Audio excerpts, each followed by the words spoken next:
पटना में नीट की छात्रा के साथ कथित दरिंदगी के मामले में अब जांच ने एक नया और बेहद अहम मोड़ ले लिया है। इस केस की जांच कर रही विशेष जांच टीम यानी एसआईटी को अब तक राजधानी पटना में कोई ठोस सबूत नहीं मिला है।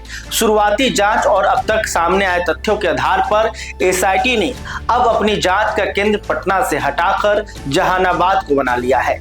पुलिस को आशंका है कि अगर छात्रा के साथ कोई गंभीर घटना हुई है तो उसका घटनास्थल पटना नहीं बल्कि जहानाबाद हो सकता है। इसी आशंका के चलते जांच की पूरी दिशा बदल दी गई है। बुधवार को इसी कड़ी में एसआईटी की एक टीम ने जहानाबाद के भीमपुर इलाके के रहने वाले एक स्कॉर्पियो चालक को हिरासत में लिया। इस चालक से पूरे दिन पूछताछ की गई। पुलिस के अनुसार यही चालक 27 दिसंबर को जहानाबाद से छात्रा के माता पिता और भाई को लेकर पटना आया था। उसी दिन छात्रा भी अपने परिजनों के साथ स्कॉर्पियो से जहानाबाद लौट गई थी।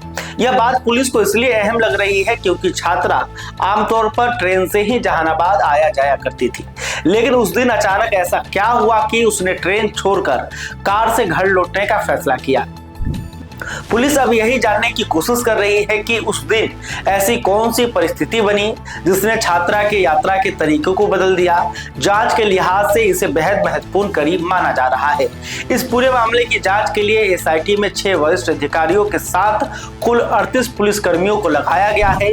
अब तक की जांच में यह भी सामने आया है कि छात्रा 5 जनवरी को जहानाबाद से पटना आने के बाद कहीं बाहर नहीं गई थी, लेकिन इसी बीच उसके कमरे से नींद की गोलियों के 3 पत्ते मिलने से जांच ने नया मोड़ ले लिया है। पुलिस के अनुसार घटना के तुरंत बाद एक पत्ता दवा बरामद हुआ था, जबकि 2 पत्ते बाद में छात्रा के परिजनों ने पुलिस को सौंपे। यह दवा ऐसी है जो बिना डॉक्टर के पर्चे के मेडिकल स्टोर से नहीं मिलती। जांच में यह भी साफ हुआ कि यह नींद की दवा छात्रा जहानाबाद से ही अपने साथ लेकर आई थी।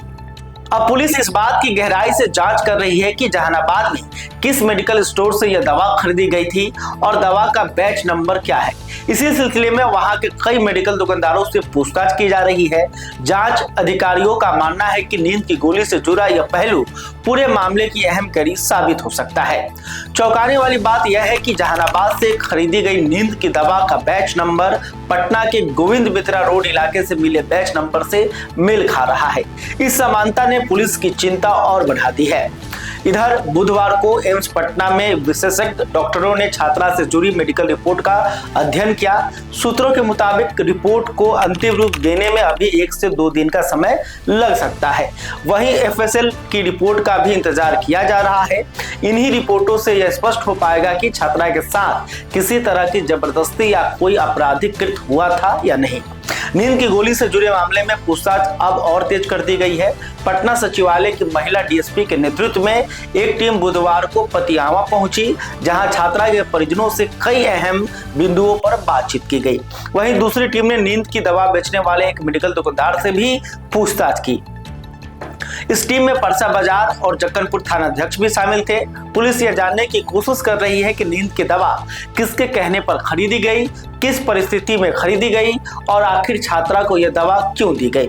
फिलहाल इस पूरे मामले में कई सवाल ऐसे हैं जिनके जवाब अभी जांच एजेंसियों को नहीं मिल पाए हैं। छात्रा को नींद की दवा किसने उपलब्ध कराई, वो दवा खरीदने किसके साथ गई थी, उसके मोबाइल फोन से कई मैसेज किसने और क्यों डिलीट किए, घटना के 3 दिन बाद प्राथमिकी दर्ज कराने के लिए आवेदन क्यों दिया गया और नींद की दवा खरीदने के लिए किए गए 350 रुपए के ऑनलाइन भुगतान का असली मकसद क्या था। इन सभी सवालों की जांच की जा रही है। एसआईटी का साफ कहना है कि किसी भी नतीजे पर पहुंचने से पहले मेडिकल और फॉरेंसिक रिपोर्ट का इंतजार किया जाएगा। फिलहाल जांच की सुई तेजी से जहानाबाद की ओर घूम चुकी है और आने वाले दिनों में इस मामले में कई बड़े और अहम खुलासे होने की संभावना जताई जा रही है। आप इस खबर पर क्या सोचते हैं, अपनी राय हमें कमेंट में जरूर बताइएगा। अगर यह वीडियो फेसबुक पर देख रहे हैं तो हमारे पेज को फॉलो कर लीजिएगा। अगर अभी तक आपने यूट्यूब चैनल को सब्सक्राइब नहीं किया है तो तुरंत कर लीजिए। बहुत बहुत धन्यवाद।